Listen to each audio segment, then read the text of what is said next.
As estratégias dos pinguins antárticos.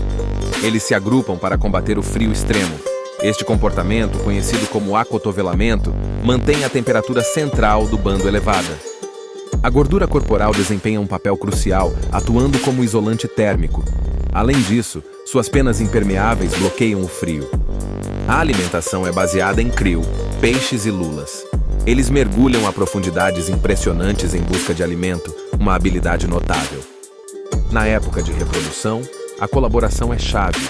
Eles se revezam nos cuidados com o ovo, garantindo sua proteção e calor.